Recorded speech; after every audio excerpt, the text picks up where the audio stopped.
The golden sun dipped low over the wide plains of Montana, painting the sky in streaks of orange and purple. It was the kind of sunset that reminded Samuel Reed why he had chosen this life: quiet, honest, and far away from the noise of the growing cities. The land stretched endlessly before him, filled with grazing cattle and whispering winds. Samuel was a man of few words, rugged and solitary, with hands roughened by years of hard ranch work. He lived alone in a small wooden cabin, miles away from the nearest town, his only company a loyal horse named Rusty and the soft hum of the prairie. That evening, as he was closing the barn doors, Rusty raised his head and let out a low whinny. Samuel turned sharply, scanning the horizon. The wind carried an unusual sound, a faint cry, almost like a groan. His instincts, sharpened by years on the frontier, told him something wasn't right. Grabbing his rifle and a lantern, he followed the sound down toward the riverbank, where the fading light met the shadow of the trees. There, half submerged in the mud and reeds, lay a man. He was badly wounded, his chest streaked with blood, his clothes torn, and his breathing shallow. Samuel knelt beside him, noticing the man's dark hair and copper-toned skin. He was a native tribesman, perhaps from one of the local Crow or Cheyenne bands. Samuel had heard about recent skirmishes between settlers and tribes, and for a brief moment, he hesitated. But then he saw the man's trembling fingers clutching at the earth, fighting to stay alive. Without a second thought, Samuel holstered his rifle and lifted the wounded man in his arms.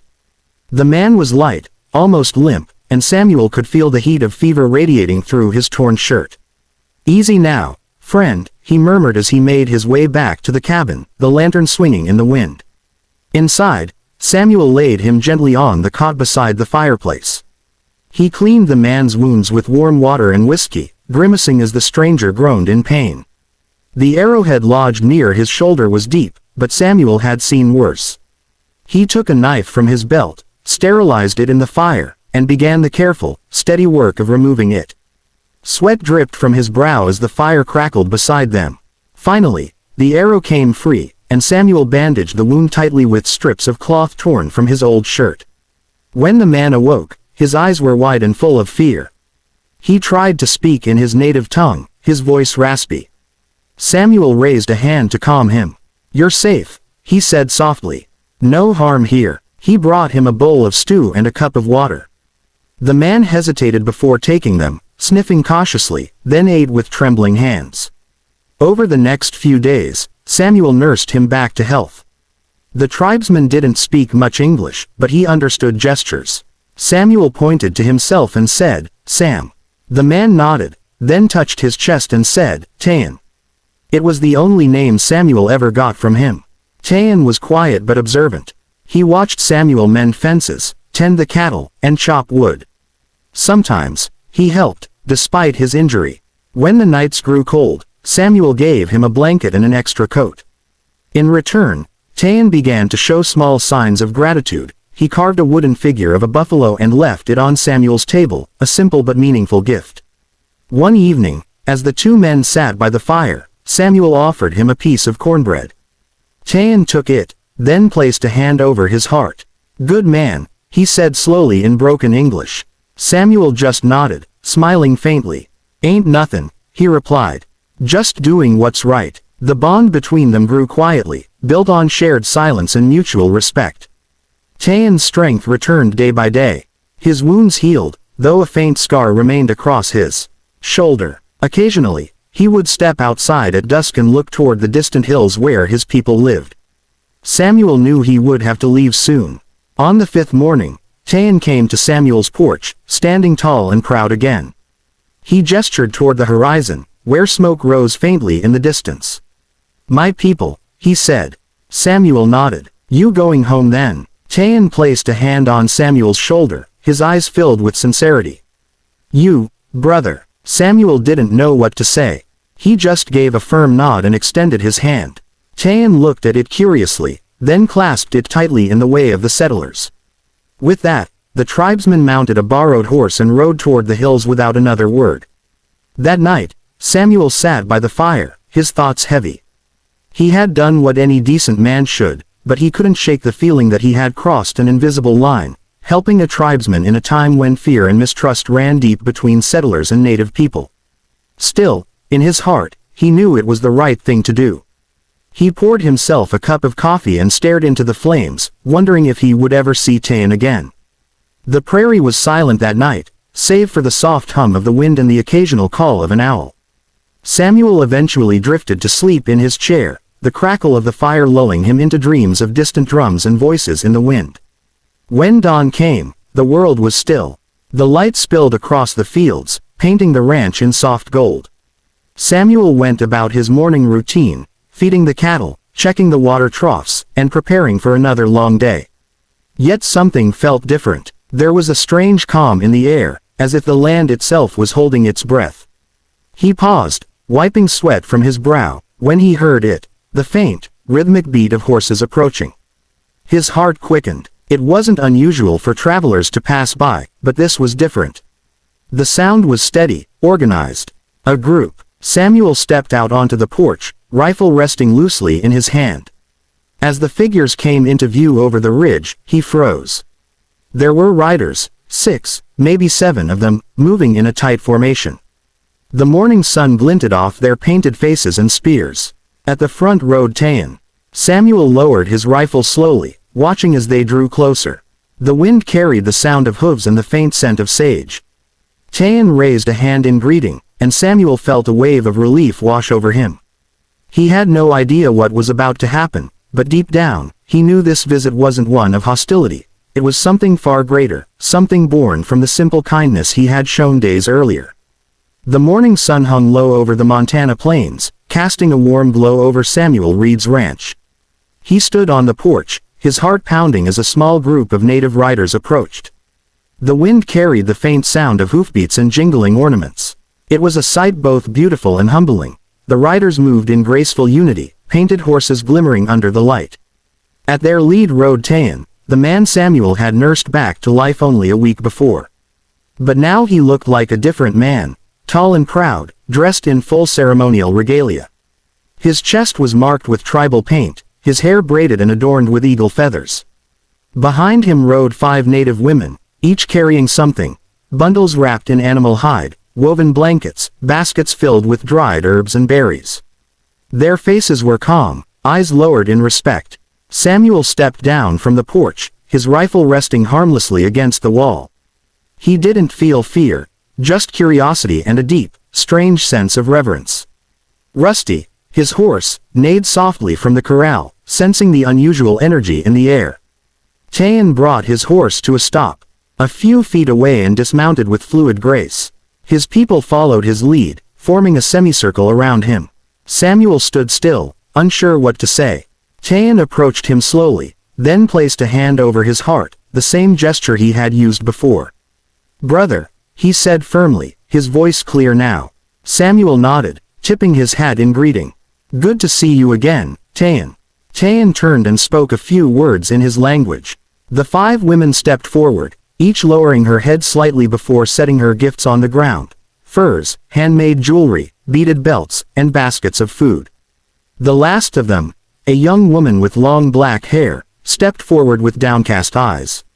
She wore a dress made of soft deerskin and carried a necklace made from polished bone and turquoise. She placed it gently at Samuel's feet before stepping back.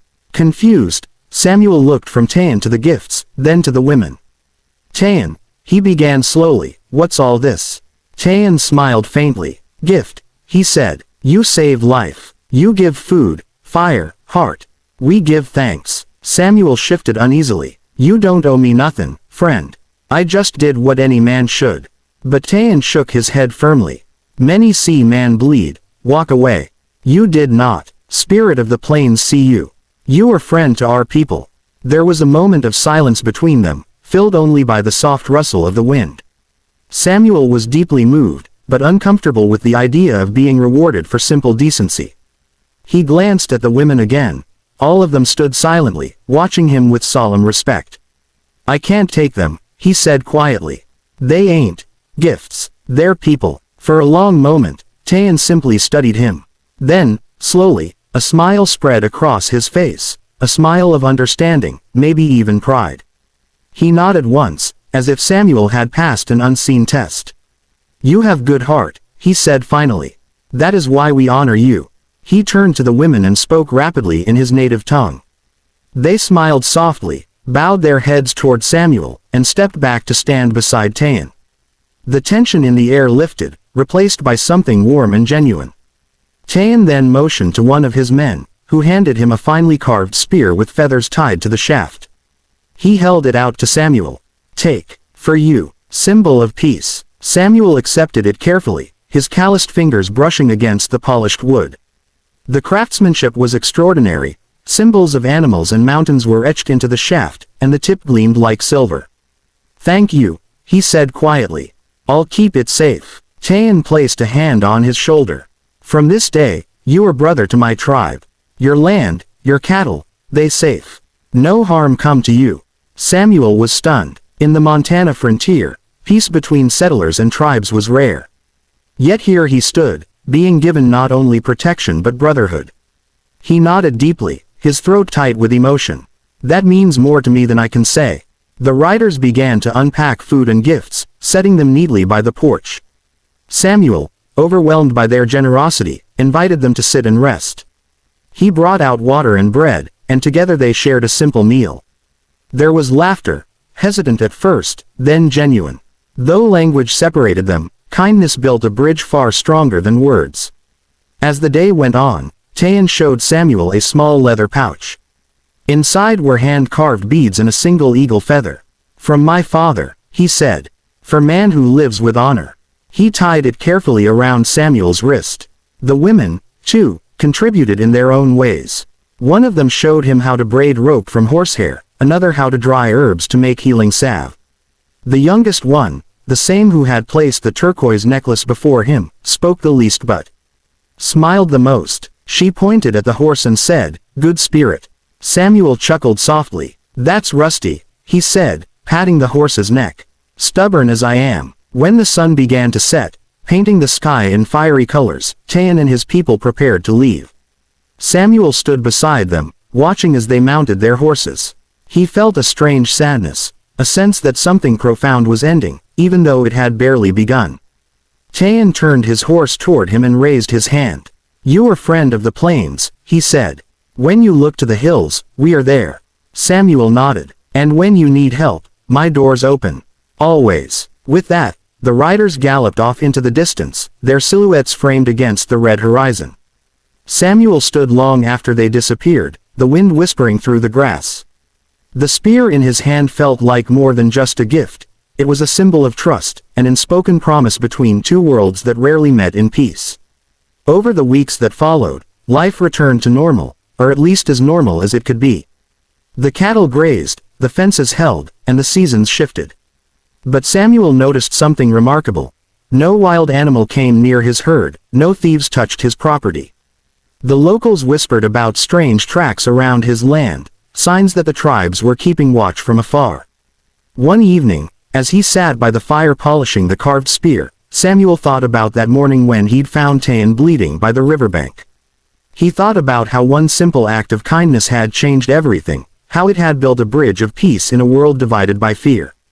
Sometimes, at night, he would look toward the hills and see faint campfires glowing in the distance. And he'd smile, knowing his brother was out there, watching, guarding, remembering.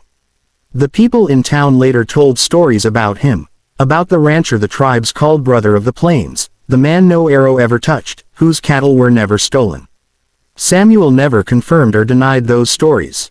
He just kept living, quietly, with gratitude in his heart. For him, the greatest gift wasn't the furs, the jewelry, or even the protection. It was the friendship that had crossed the invisible line between two worlds, a reminder that sometimes, a single act of compassion can echo far beyond the boundaries of race, language, or history. And so, beneath the endless Montana sky, Samuel Reed's ranch became more than just land. It became a symbol of peace born from humanity, carried by the winds of the open plains.